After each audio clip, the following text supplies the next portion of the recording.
Our next parable or similitude, we now move to Surah Ar-Ra'd, and it occurs in verse number 14.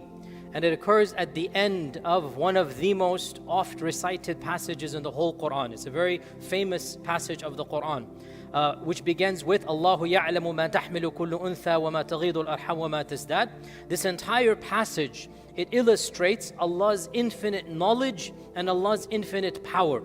In this series of verses, Allah Azza wa Jal emphasizes that He knows everything. He knows what is inside the womb of the mother. He knows when it will give birth. He knows what is going to happen to the child. And everything happens with Allah's qadr. And Allah Azza wa Jal mentions it doesn't matter if you keep your thought in your soul. Man asarra al-qawl wa man jahara bih, or you speak it out loud. It doesn't matter if you do something in the middle of the night or if you do something in the broad daylight. Allah Azza wa Jal knows it. And Allah says, lahum معقبات من بين يديه ومن خلفه. There are angels that are surrounding you. They're protecting you from the qadr of Allah subhanahu wa ta'ala if Allah wills that those angels protect you. لهم معقبات من بين يديه ومن خلفه يحفظون من أمر الله. And then that famous phrase, إن الله لا يغير ما بقوم حتى يغيروا ما بأنفسهم. Allah does not change the status of a people until they change what is in themselves. If there is a blessing that you have, then you no longer have that blessing. Allah is saying the reason for that, something happened within yourself. Something happened within you that caused that blessing to be taken away. Allah does not take a blessing away. Allah does not change your situation from good to bad or bad to good unless something has happened within you. And then Allah says that if Allah wants to bring a punishment to someone, no one can prevent that punishment. Then Allah mentions the lightning and the thunder and the clouds. And Allah says, يُسَبِّحُ الرَّعْدُ بِحَمْدِهِ. Even the thunder, it is screaming His praise. Everything is praising Allah subhanahu wa ta'ala. And then the parable comes. لَهُ دَعْوَةُ الْحَقِّ. To Him belongs دَعْوَةُ الْحَقِّ. This is a very interesting phrase because it can be interpreted in two ways. Both of them are valid. Allah says da'watul haqq, even though the verse is about dua, but He uses da'wah. Da'wah here can mean to Allah belongs the call of truth. In other words, Allah's da'wah is the real da'wah. What is Allah's da'wah? Ibn Abbas said the da'wah of Allah is la ilaha illallah. What is Allah calling to? Lahu da'watul haqq.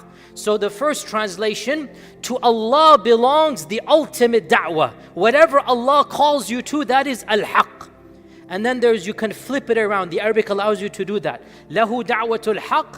When you call to Allah, that is the dua. That is the dua of haq. Both are allowed by this verse here. So the first translation, Allah's call, the da'wah, is the true call. The second translation, calling upon Allah is the only truth. You should not call upon anybody else. Lahu da'watul haqq. So dua is made to Allah and only to Allah. And this is of the fundamentals of our religion that no two Muslims should ever disagree about. We only ask Allah. We only make dua to Allah Azza wa Jal. As Allah says in the Qur'an, وَأَنَّ الْمَسَاجِدَ لِلَّهِ فَلَا تَدْعُوا مَعَ اللَّهِ أَحَدًا. And whoever makes dua to other than Allah Azza wa Jal has indeed transgressed against the rights of Allah. Then Allah gives this parable. لَهُ دَعْوَةُ الْحَقِّ وَالَّذِينَ يَدْعُونَ مِن دُونِهِ. Those who make dua to others besides Allah, لا يستجيبون لهم بشيء. They will never respond to those du'as with anything. بشيء. It's a negation of the smallest amount of good. No dua to other than Allah will get you anything. Not even partially. لا يستجيبون بشيء. Then Allah gives the parable. كباسط كفيه إلى الماء ليبلغ فاه.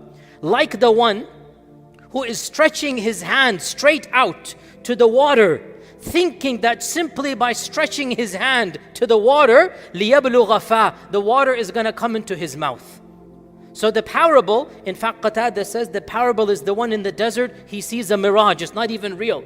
He sees the mirage in the desert and he puts his hand flat out and he thinks simply by stretching his hand outward, miraculously, that water, according to one interpretation, the mirage water, which is more befitting because the idols are not real. Those that they make to dua besides Allah don't even exist. It's a figment of their imagination, as Allah says, that that what you call besides Allah, illa asma'an sammaytumuha, they're names, they're imaginary names that you have invented.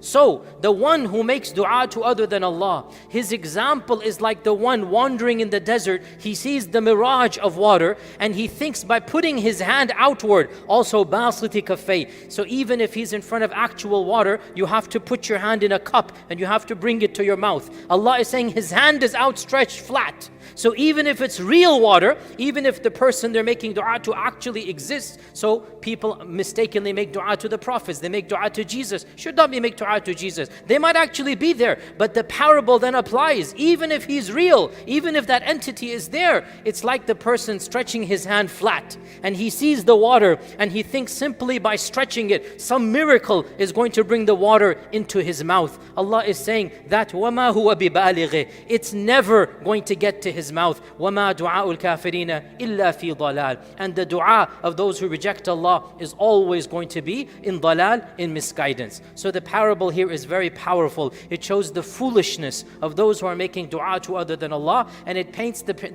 picture of somebody who's lost his senses, who thinks that by doing something, and by the way, the stretching of the hands also indicates the posture of dua, because every faith, Christians do it this way, Muslims do it this way, every faith, the hands are involved in asking. So there's the element of stretching your hand out and you think that you're going to get something, and Allah says when you stretch your hand to other than Allah, when you make dua to other than Allah, it's like the person who stretches his hand and there is water or it's imaginary water and he thinks that simply by doing this something is going to come into his mouth. Nothing is going to happen, absolutely nothing. When you make dua to other than Allah, it is your own delusion and your own imagination. So do not make dua to other than Allah. Lahu da'watul haq, to him and him alone dua is made. And inshallah we'll continue tomorrow. Assalamu alaikum wa rahmatullahi wa barakatuh.